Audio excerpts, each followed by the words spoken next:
All right, we are back. We were off for a couple of days, guys. Welcome back. It's the Hat and Beard Show. I'm James. This is your nightly roundup for NFL and mostly Detroit Lions content here at the 7 to 8 p.m. slot. Had a few days off there. Feeling mostly better. Mostly back and at it for you. But of course, I was off. The Lions weren't, though. And things have happened. We got some catching up to do on news and notes about the Detroit Lions. We will talk about them at the after our NFL segment, which keeping in the NFC North. Oh no! Oh, I told y'all, someone right there in Chicago. I was like, something is not right in Chicago. And when the leader of your organization has a small peepee and is a Benedict Arnold Osama Ben Johnson, the traitor in Indiana, your team is not going to be successful, and you're going to carry some bit of I don't want to say the word curse, but one of us here on the screen right now, said that Coby Bryant was going to be the L'Jarius Sneed of this free agent class. Oh no. 8 to 10 weeks. Oh, no. We'll take a little look at that. And then we will do all kinds of Lions rundown. We're talking 20-man, his observations. Then we're going to talk about Jahmyr Gibbs a little bit. We got all kinds of stuff to go over. Let's go ahead and just get into the show. If you can say the word good, guess what? It means you're still alive. It means you're still breathing. And if you're still breathing, well then hell, you still got some fight left in you. So get up, dust off, reload, recalibrate, re-engage, and go out on the attack.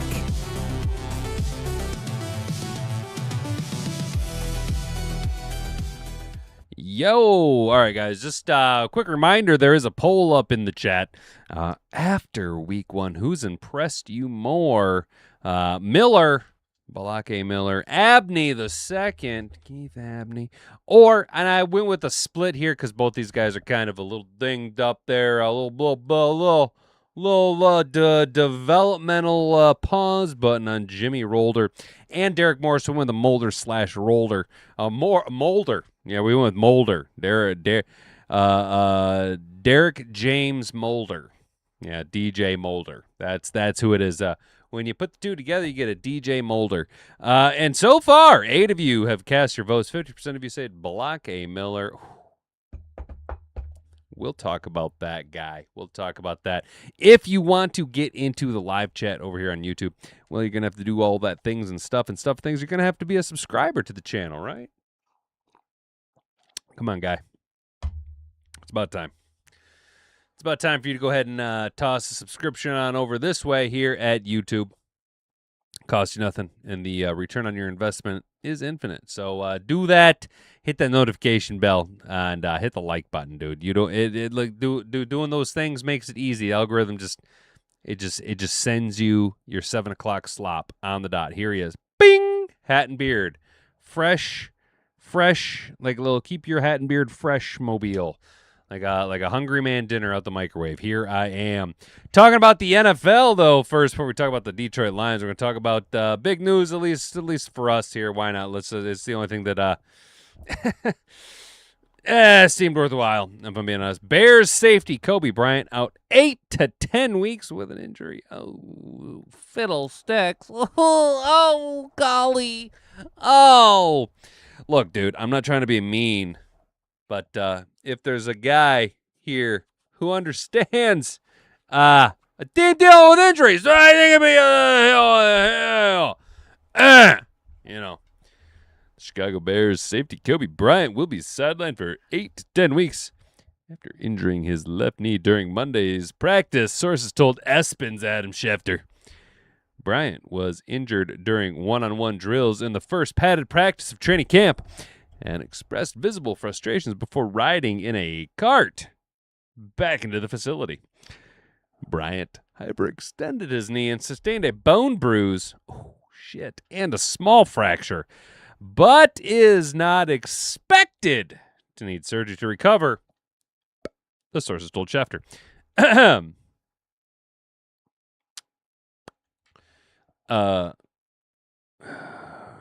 You know how L'Jarius Sneed won a Super Bowl with the Chiefs and then signed a big-ass free agent contract with Tennessee?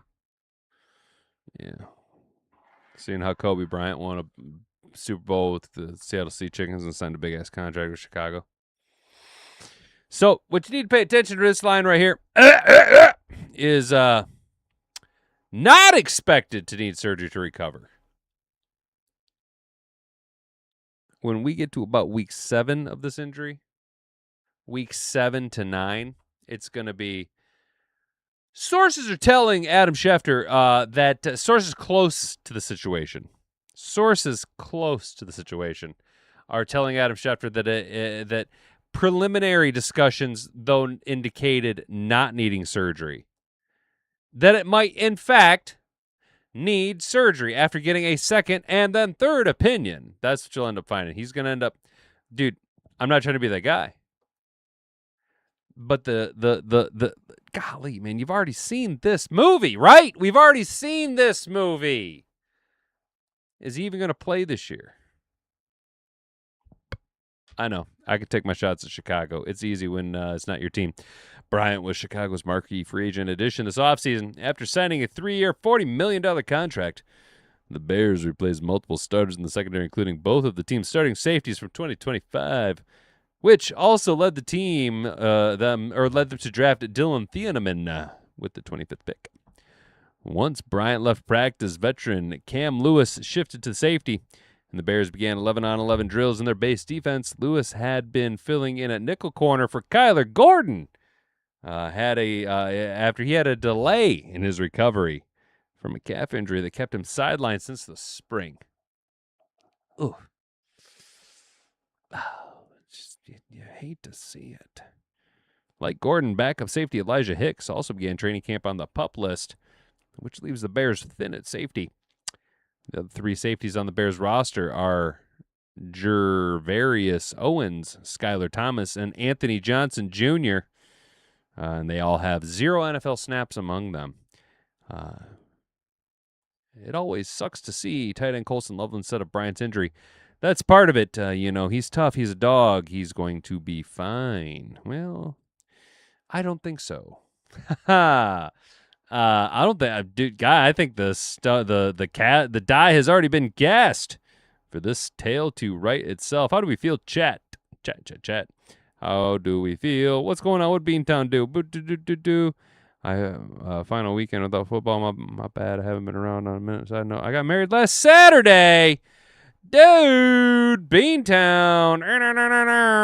That's dope, dude. Cheers, bro. Hell yeah, dude. How does it feel being a married man, my guy? Hey, come home to the old ball and chain, huh? Yeah, it's cheaper to keep it, you know what I mean? Someone take my wife. Take my wife, please. Hey. That's dope, dude. Congratulations, my guy. Congratulations. What's up, James Willis? Has been a while, dude. Good to see you, my dude. We have 2 linebackers that finished with 170 tackles. Let's go, Marcus. How you doing, man? It looks like everybody's hanging out, dude. What's up, Brent? How you doing? There can be only one. Good to see you, bro. How you doing? What's up, Raw? Brandy Coffee's here just 9 days until preseason. Lions and Bengals. Let's get after it, dude. I can't wait. Yeah, so, hey, that Thursday night, Thursday the 13th. Yeah, it's the 13th. So we'll just go live from 6 to 6:30, 6:45-ish. Because I'm pretty sure the game's at 7. So we'll just go a little bit earlier so that we can get in and y'all can get we can hang out, talk a little ball. It'll be kind of like a mock digital tailgate kind of sorta. And then we'll get on after it and get out so we can watch the game. You know what I'm saying?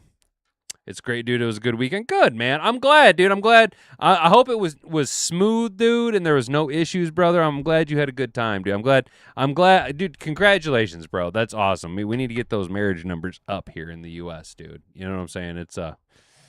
It's a abysmal affair. You know what I'm saying? I seen this video. This guy is an old fart, and he was like, "How many kids do you have?" And he was like, 19. He's like, "How many kids you got?" Or grandkids you got? He's like, 82. And it's like, golly, man. It's like, you've accounted for like over 100 American citizens. Like, what is happening with Gibbs? Well, American boxer Marcus, I think, is actually accurate in that it is money related. But we'll discuss towards the end of the show. Lions have kind of indicated he's dealing with a bit of a back injury. I think what it really comes down to is we're dealing with really 4 components right now. Now, I think Gibbs wants to be the highest paid running back in the NFL. I think Bijan Mustard wants to be the highest paid running back in the NFL. And then you have each of those teams' front offices. So that's 4 components that all are trying to work with and against each other simultaneously. Frankly, I just say open up the checkbook. And I think the Lions are willing to make Gibbs the highest paid running back, but they're just waiting on Bijan Mustard to figure out what the hell he's doing. You know what I'm saying?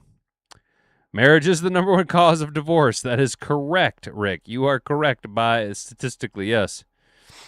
Gibbs and Bijan's agents are playing chicken. Yeah, I agree, dude. Man, I have got to trim my fucking beard, dude. My sideburns are like tickling my fucking ears, dude. I've got to trim my fucking nose hairs. They're getting wild. Worst day of my entire life, my uncle had passed away. I had a very hard right now. My family had. I got a very emotional when we found it. Damn, dude. I am sorry to hear that, Detroit Sports Talk, brother. Thoughts and prayers, dude. That is really rough, dude. I'm sorry to hear that, man. That is never a good time, dude. Never a good time. And, we're here for you, dude. You know what I'm saying? I don't know you or your uncle, but that's just shitty. That's just shitty, dude. So, I could sit here and, like, blow a bunch of smoke up your ass. Ho! I got it now! Ho! Instead of a pat on the back, it's a pat on the hat. P-O-H, dude. A little pat on the hat. It's been right fucking there in front of me this whole goddamn time, dude. Jesus Christ. Pass rush drills. I wasn't going to miss the one-on-one pass rush drills between the offensive and defensive linemen on the first padded practice. Here are a few highlights. Hutch got the better of Sewell on the first rep of the period with a nice inside move. Sewell came right back the next rep and stonewalled Hutch. Yeah! Christian Mahogany is in a competitive battle to win the left guard spot. He said the other day after practice that his big focus this offseason was working on improving his pass pro. I had him winning both his reps versus Aleem McNeil on Monday. I don't know what that means. That's either really, really good or really, really bad. I hope that's really, really good. Rookie right tackle Balake Miller won his first rep against Lacey, but lost to DJ Wanham on a nice outside rush by Wanham on the second rep.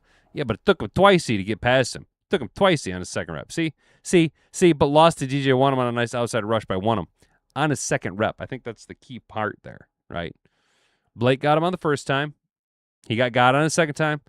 Now, by all information we've been told by the coaching staff, Blake Miller will learn from that and not get caught again. Ivor, dude, hey. Leave her alone, dude. Cats are being buttholes, dude. Right guard Tater Ratledge won both his reps against Makai Wingo. Oh, top-tier talent right there. And Levi Onzarike. Okay. Ratledge has had a nice start to camp as he picked up where he left off the second half of last season. Center Cade Mays split his reps. He lost the first rep to Ty Leak. You mean Big Beef Williams, who got good leverage and bull rushed Mays back into the quarterback. Mays anchored well in the second rep, a bull rush attempt by, well, not Big Beef, but Chris Smith, and won the rep. Okay, not the most inspiring end. Some players also won a couple of reps, included our guy, the Hammer, the Assassin, the Egyptian Magician, the Sack Assassin, the dude who should play fullback, Ahmed Hassanin, our other guy, the other guy there, Anthony Lucas, and guard Melvin Priestley. Hype man, nobody cares about that. That's lame. Physical corner. One of the things Lions general manager Brad Holmes touted after drafting Keith Abney in the 5th round of the 26th NFL draft was Abney's physicality. We saw it day one in pads. Let's go. At nickel, he did a good job identifying a run play and shot the gap to put a nice hit on the running back for a TFL. I got a rise out of the defensive players watching behind the play as Abney stood up and flexed to the crowd. That's what I'm talking about. That's what I'm talking about. Young man, go forth and take advantage of your opportunities, young man. I've been telling you guys, this Keith Abney kid, he's got some juice, dude. Working on the sides, we've seen all-pro safety Kerby Joseph getting in good workouts off to the side of practice a few times now over the last week. Good. Oh boy, that great, excellent. Keep jogging on the sidelines there. That looks to be a good sign as Joseph rehabs a knee injury that kept him out the last 11 games of the 25 season and has prevented him from taking part in practice so far this offseason and training camp. Also working out for the first time on the outdoor field was safety Brock Wright. It's a good opportunity for that trio to get quality reps and make an impression for the number 3 tight end role. I just want to pause for a second here. Fellas, does it not just kind of feel like Jackson Meeks is destined to be our number 3 tight end? And I don't mean like right away. I mean like by the end of the season, Jackson Meeks will be getting the majority of the reps as our number 3, number 4 tight end. And I mean like Conklin is probably not the calf injury already being on the not ready to go in camp. No, maybe that's a veteran thing. I don't know, man. I just kind of got this thing. Like he's put in so much work. Like the kid clearly wants it. You know what I'm saying? He clearly wants it. I feel like Jackson Meeks is destined to be on this roster. And I know that we kind of experimented early on in the Dan Campbell administration. And he did make the roster with bunches of votes. Devin Funchess converting from wide receiver to tight end. I know that didn't really work out. But it was fun to watch, right? So why not have a younger, more athletic, more malleable version? Let's go, Jackson Meeks. I'm actually kind of getting hype about this Jackson Meeks tight end conversion move, dude. Wide receiver distribution when an offense is really humming in the passing game. They distribute the football around and get everyone involved. That was the case for Detroit's first-team offense in the final team period. Goff completed passes to St. Brown with 2. Williams and Tesla in a 4th play sequence, getting all 3 of their top receivers into the action. Injury report. Running back Sione Vaki left practice after getting his eye poked on the first carry of the team period of practice.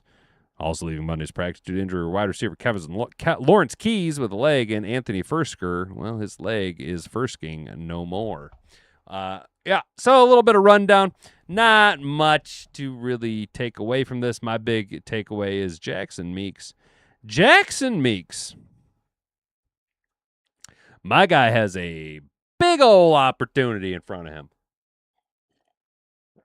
And based on what we've seen him do in the offseason, the amount of work that he's been willing to do to try and convert over to a light tight end, big slot receiver. Does it not fit what we're about? Does that not get back to our traditional roots, right? Is that not more of a throwback to the early age of Dan Campbell? Before it was all Waz and Pizzazz. Before it was Jahmyr and Gibbs. You know what I'm saying? Back when it was just Goff and St. Brown. Jay Willie. The Dark Ages. Darkness. Oh man, I kind of like the idea. The more I kind of chew on that Jackson Meeks idea,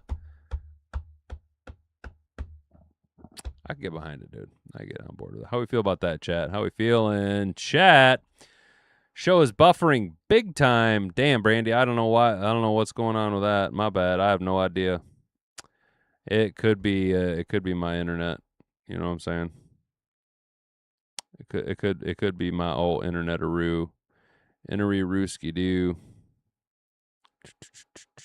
Sorry, I'm just clicking around, moving things around, making sure I see it. Just making sure I see everything. That's all. There we go.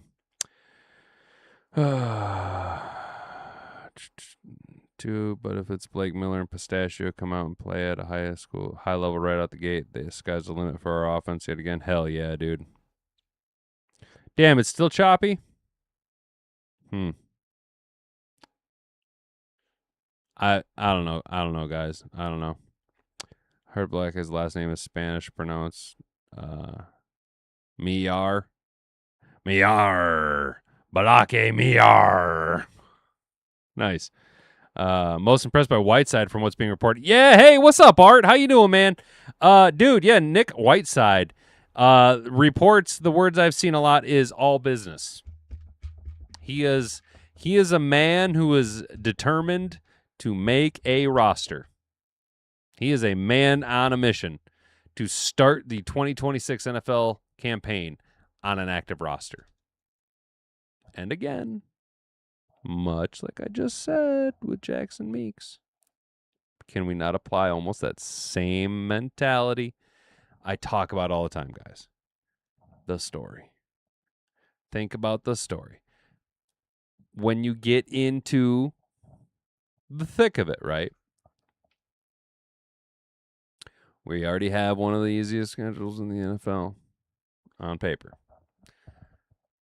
We've already established a lot of grace with the American consumer outside of the pride, right? People love Detroit.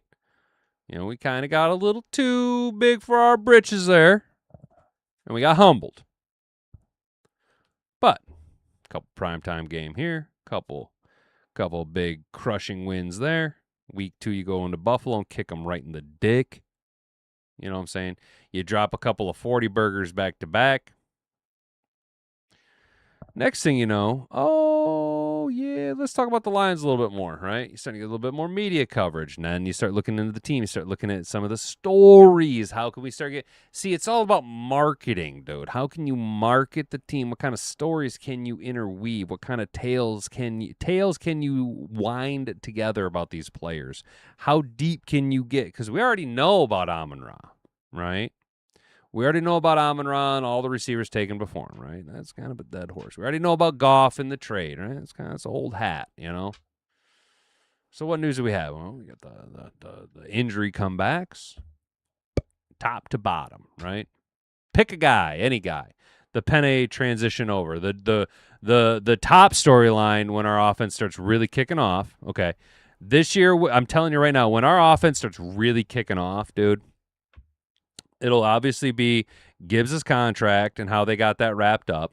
And then it'll be Penny and the offensive line and the retooling and how I can already see, you can already hear the female TV reporter saying, your coach, Dan Campbell, in the offseason, went on record saying that we needed to get back to what we did and we needed to work on the offensive line.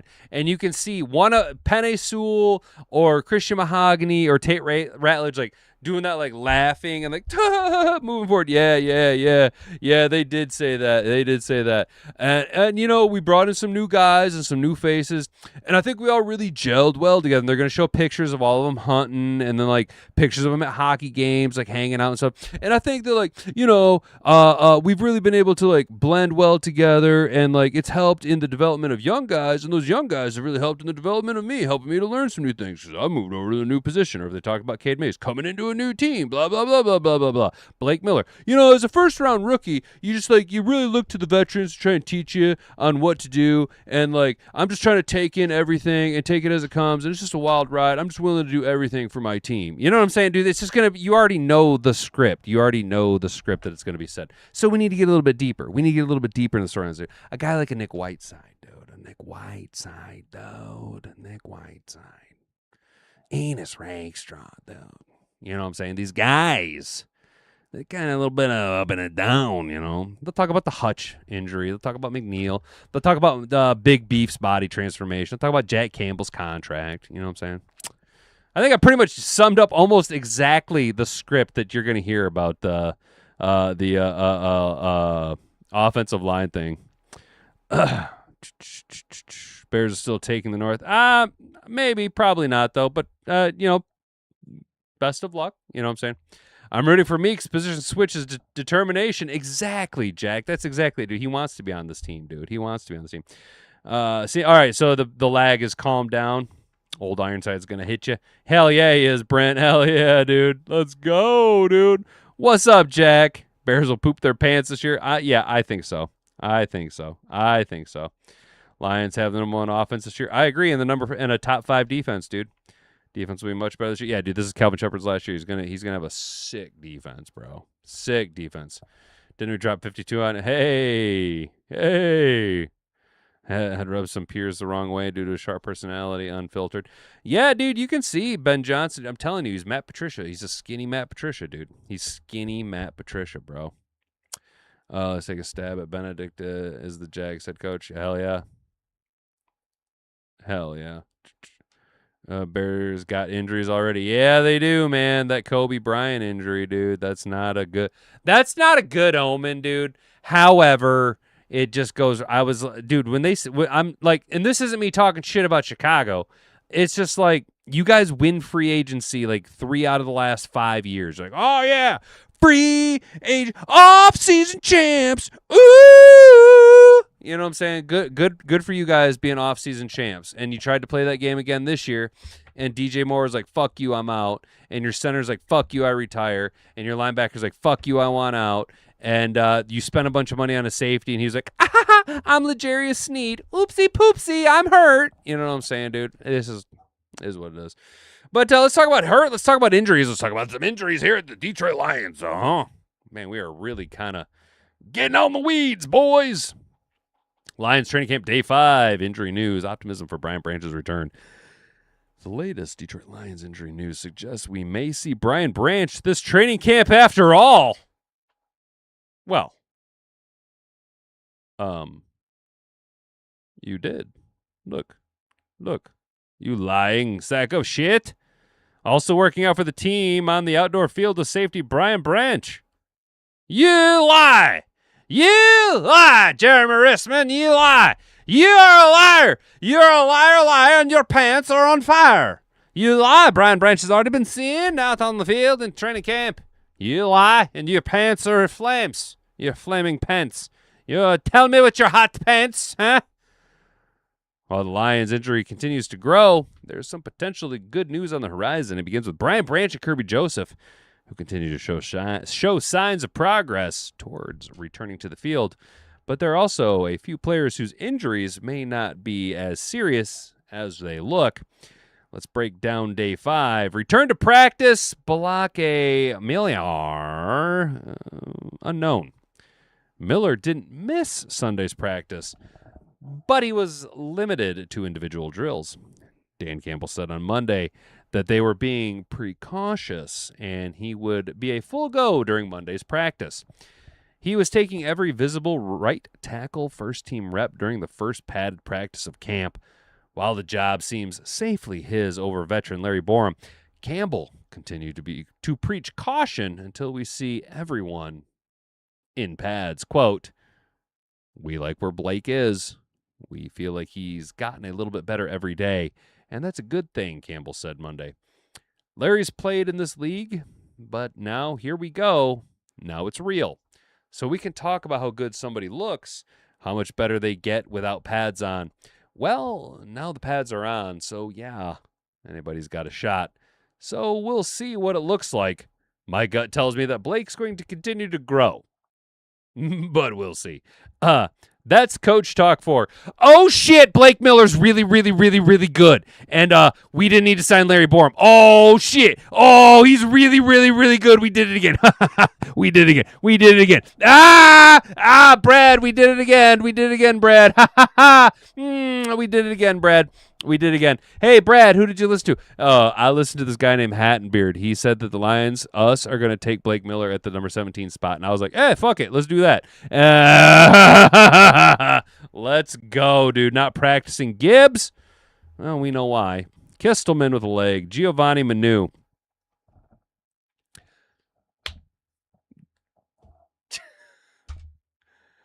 You hate to see it. you had a slight opportunity. Like, just a cunt hair of an opportunity.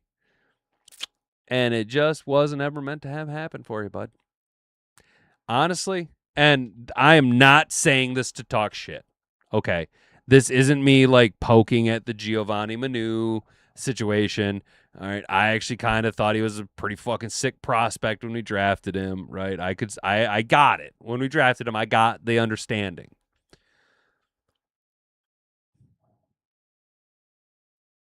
But is there a world where Giovanni Manu makes it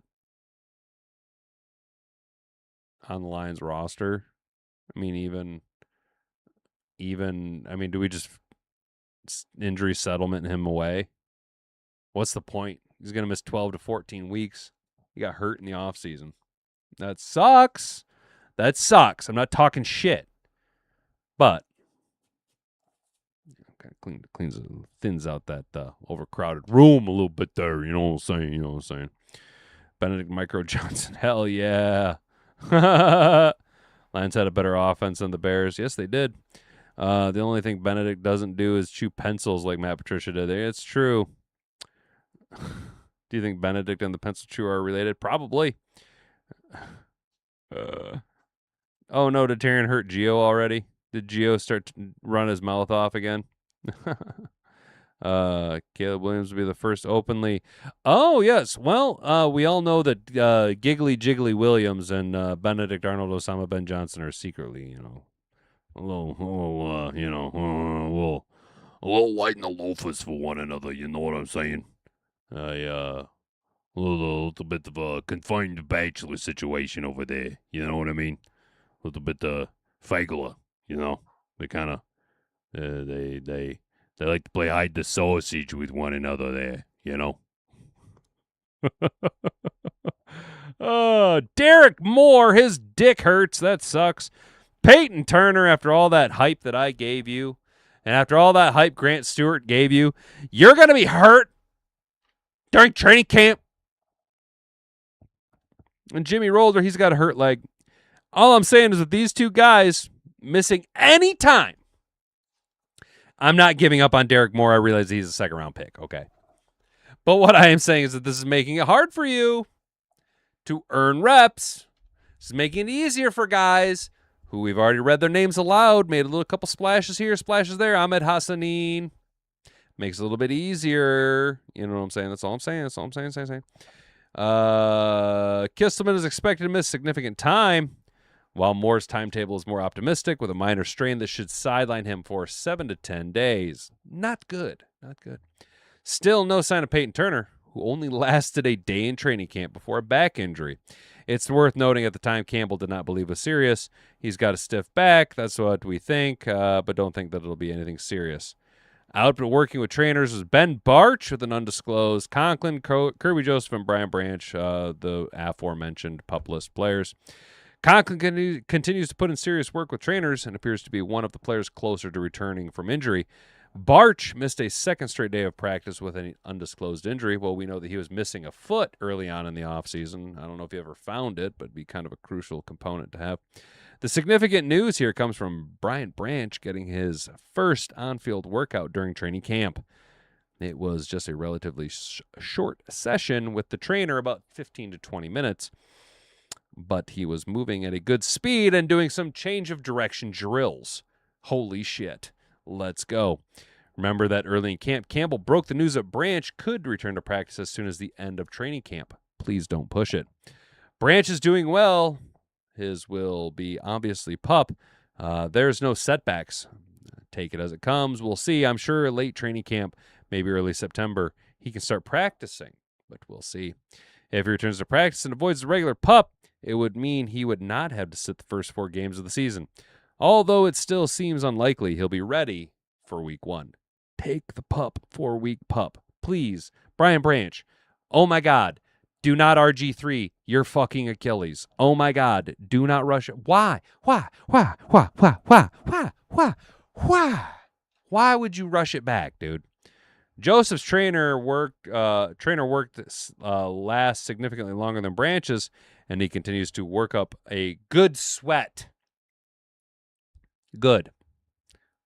Good. I'm glad. Multi-million-dollar sweat workout. Left practice early. Vaki got poked in the eye.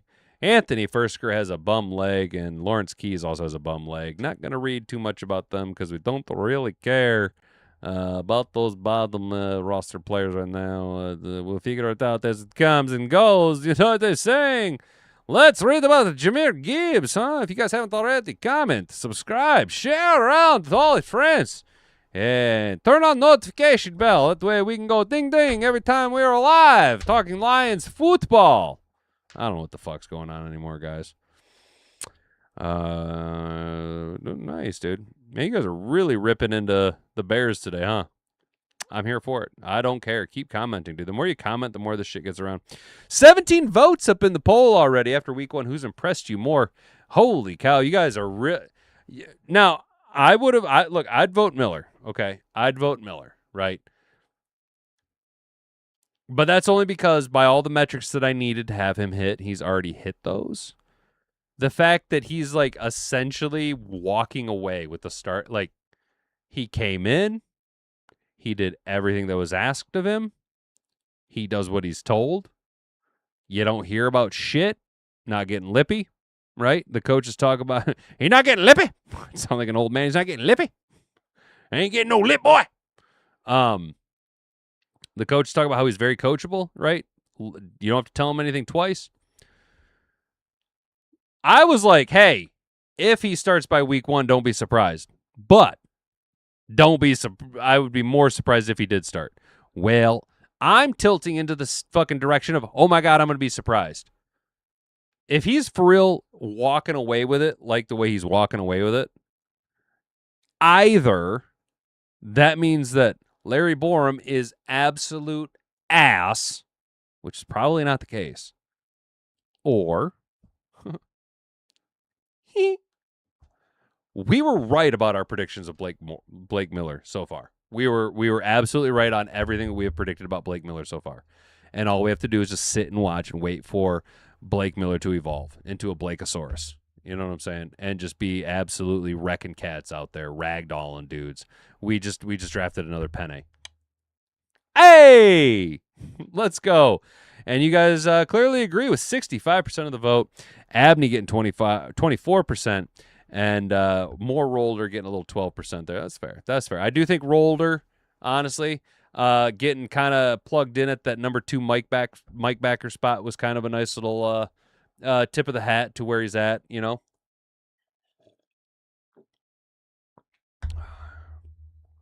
There you go. Detroit Sports Talk.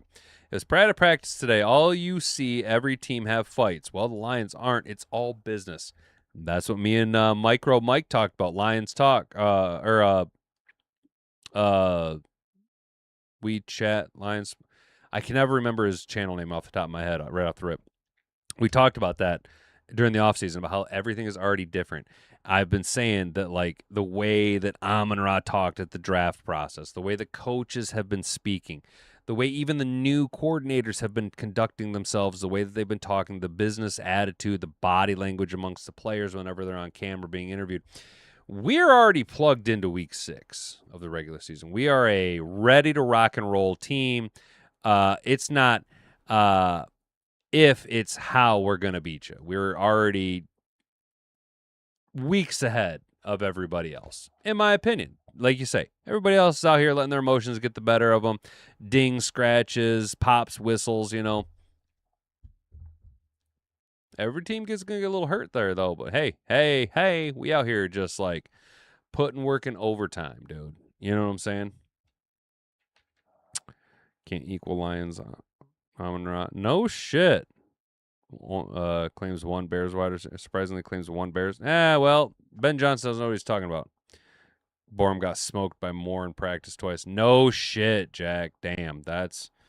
Well, again, though, that's multi-dimensional there. Either that says a lot about Borum or it says more about Moore. More about Moore. You know what I'm saying? Feels like the whole team is focused and ready to go. I agree, Mom. That's yeah, like locked in. You know what I mean?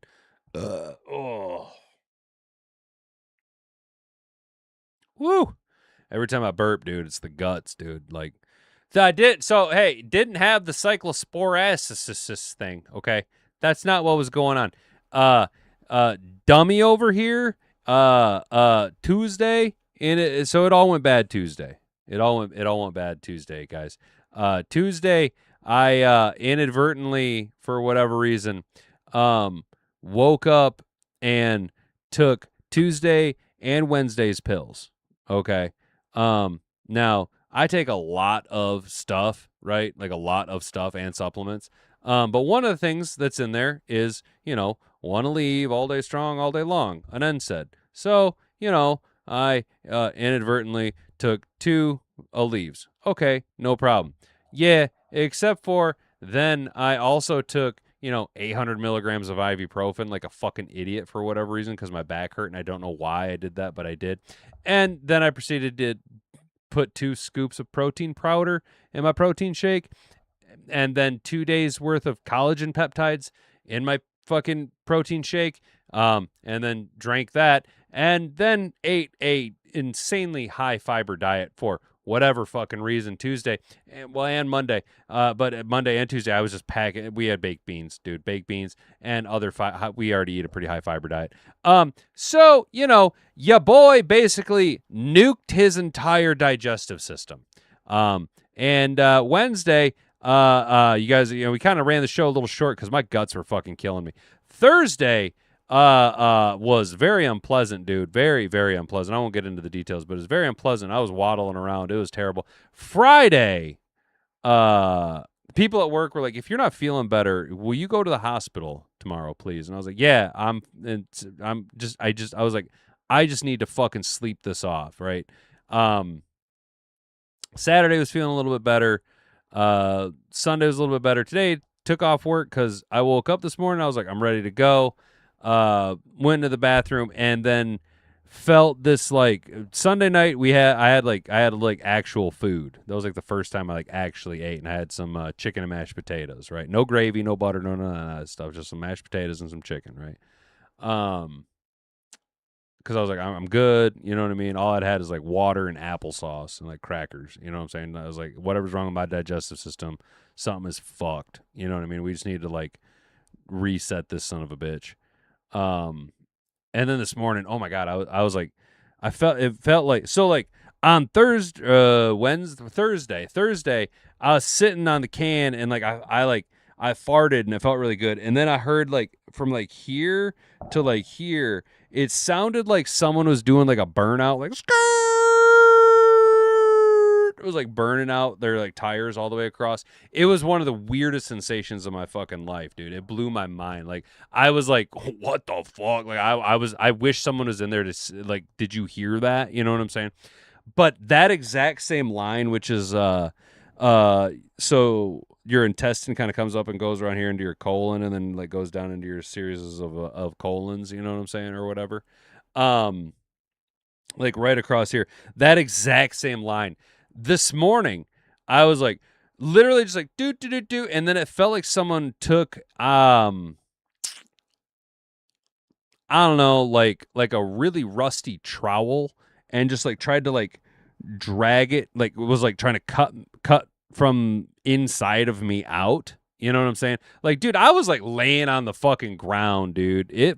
I was like, oh, hell no, dude. And then for like 2 or 3 hours this morning, I was just in like the worst fucking pain, dude. There was no way I was driving anywhere to fucking work, dude. It was brutal. Absolutely fucking brutal. And then a little bit ago, I took a shit and I felt a lot better now. So, you know what I'm saying? Why is my name Johnny Potato Morton? Hell yeah, dude. Tool Maynard introduced every single song in the little dirt ditty called High Fiber Diet. Yeah, dude, it fucking it was just a bad mix of everything, dude. It was just an absolute bad mix of everything. Yeah, Brent, well, dude, like I wanted to respond to your thing. I was like, that's why I tell people not to eat vegetables. Like, brother, I don't, dude. Like I like potato. You know what I'm saying? Like potato is all I eat. And they're boiled or baked. You know what I'm saying, dude? I was like, I don't eat vegetables, but like to your point, dude, like all I know is that whatever the fuck, and I know what caused it. It was the insane amount of NSAIDs that I just like. Because, of course, then I didn't realize what was going on Tuesday. Wednesday, I took more NSAIDs. You know what I'm saying? Like, so it just made it even worse. The amount of NSAIDs that I fucking took basically just, like, nuked my gut flora through the whole fucking system. And when you mix all of the slow release peptides and collagen and shit that I fucking took, it basically just bound itself all up in my guts. Brother, I could feel every inch of my and like, dude, Saturday, it felt like Mike Tyson had spent all day Friday punching the insides of my abs, bro. Just like beating the shit. Like, my abs hurt just thinking about it, dude. Like, I kept saying the only thing that feels good is just like let my belly hang out like I was Santa Claus. Like, I felt like a pregnant woman, dude. I felt like a pregnant woman. It was terrible, dude. I don't do drugs. I just smoke. Potatoes are sugar. Potatoes are also delicious, dude. And they're the sugar of my people. You know what I'm saying? Comparing anyone to marathon is gross. Fair enough, dude. Carnivore with CBO yogurt fixed my gut. I'm describing Bears season in detail. For sure, bro. You know whose season's about to be. Thanks for the show. Make sure you wear your safety glasses because you can't hear boobs. Hell yeah, you can't. But they do come in Braille, thankfully, dude. All right, guys. So speaking of maybe having a bad season. Hey. We might have put the cart way before the horse. Look, I know that it's not something. I'm not hitting the panic button yet. But I kind of thought that Jahmyr Gibbs would be under a new contract by now. And we would see him taking reps with the first team offense. And right now, Jahmyr Gibbs, well, he is holding with the Detroit Lions as he awaits to get paid many greenbacks. Jahmyr Gibbs' first comments amid hold-ins adds confusion for Lions fans. What do we got from Side Lion? The Lions are hard at work in training camp, but the biggest storyline for the franchise is who's not on the field. Star running back Jahmyr Gibbs hasn't taken the practice field in training camp. And with 1 year left on his contract, the expectation is that he won't suit up until he has a new deal. New money. New Gibbs. No money. No Gibbs. Gibbs has been present, though, and while he hasn't had any official media availability, he did give a couple of responses to media members who asked him questions as he left the field on Monday. When asked when he'll return to the field, the running back simply said, "Only time will tell." And then he hopped in his DeLorean and jetted away. The star rusher was then asked if he needs a new deal before returning to the field, and all he said was, "It's not about that." Gibbs didn't add any more to that statement, and when asked what he was aiming towards, he expressed, "I don't know," before heading into the building. Man of many words. Gibbs keeps everything a mystery when asked about his contract situation. The Lions have been reportedly negotiating with the Gibbs team to get a deal done, but since nothing is signed yet, it's understandable that the running back isn't participating in camp. However, for Gibbs to say his lack of participation isn't about getting a new deal certainly raised eyebrows. If it's not about a contract, then what else could it be about? While the team has said Gibbs is dealing with a minor back injury, everyone assumes that's just a cover-up for his hold-in. This was likely the running back just playing coy and not wanting to give the media any real answer. By all accounts, Gibbs and the team are in active negotiations, and it's only a matter of time before the deal is struck. Considering that the star weapon means the offense, what the star weapon means to the offense, the Lions will most likely get something done before the start of training camp, the start of the season. Jesus Christ, you can tell it's getting towards the end of the hour. And Gibbs will become the league's highest-paid running back. While the running back missing time during the regular season shouldn't be a concern, no one wants Gibbs to miss much of training camp, me included. It's important that the running back gets his fitness level up and body prepared for the regular season.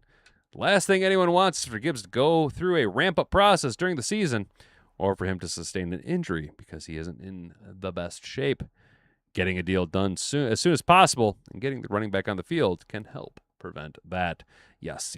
And also, I think that he is going to be conditioning himself. I think Jahmyr Gibbs is more than ready to rock and roll. All they need to do is sign that deal. Hey, guess what, bud? You're making more money in 1 year than most people will ever be able to cultivate in a single lifetime. Congratulations. You have earned yourself generational wealth by playing a game. Now it's time to go ahead and sign that deal. Let's go. Go ahead and sign the deal, bud. Go ahead and sign the deal. You know what I'm saying? I thought he was a Dan Campbell type of dude. What's with the greed? Yeah, I wonder, dude. Fixes leaky gut syndrome fast. I hope it's not that leaky gut syndrome. A deal will get done. He won't miss a game. I don't think he'll miss any time at all. I think Gibbs won't miss any time because he can't miss any time because he wants to be that offensive player of the year, dude. Signs everywhere. There's a sign. Yeah, dude. In fact, the other day I seen the sign, dude, and it said long-haired hippie people need not apply. So I tucked my hat up under my hat and I went in to ask him why. He said I looked like a fine, upstanding young man. I think that I would do. And I took off my hat. I said, imagine that. Oh, me, working for you. Oh, signs everywhere, a sign. Yeah, that's gonna be stuck in my head for the next. Yeah, dude, Brent, dude. I used to be a long-haired dude, bro. I got too hot a few summers ago, dude. I had to cut it all off, bro. When you see who will be the highest paid, Jack. Yeah, I agree, dude. And I think Gibbs is maybe getting a little bit of that ego. You know what I mean? Maybe trading Monty kind of gave him a little bit of a maybe. And for all we know, maybe he just wants it, just kind of a little fuck you for Monty. You know? You never know. We don't know what's going on in the mind of Gibbs. But what we do know is that there were 18 votes cast in the poll after week 1. Who's impressed you more? Blake Miller, Keith Abney, or Rolder, DJ Molder, DJ Moore, or Jimmy Rolder, DJ Derek James Molder. 61%. 61% of you say Blake Miller, 22% say Keith Abney, and 17% say Moore and Rolder. Going to close that up, though. Blake Miller, 19%. There you go. 19 votes cast. Blake Miller, let's go, dude. Walking away from here. Close up. Oh, boop. There we go. All right, guys. That's going to be it for tonight. I want to say a big thank you to all you cats who stopped by tonight. Condolences to Detroit Sports Talk and your family, dude. As I said, that sucks, dude. But we're here for you, man. Make sure you tune in, dude, and take your mind off of things, bro. That's what we're here for, dude. In Mad Hatter Nation, we're kind of a weird little family. And we kind of do our weird little thing around here, dude. We're a little bastion of sanity in a sea of nonsense. Thanks for taking the time to swing by. Drop a like or subscribe to the channel if you felt so inclined. That's super cool there, guy. Thanks. Hit that notification bell. Share it around with all your friends. Until tomorrow, I'm James with Hat and Beard Show. You've been an attentive audience. We'll catch you next time. Bunga bunga. Frig off.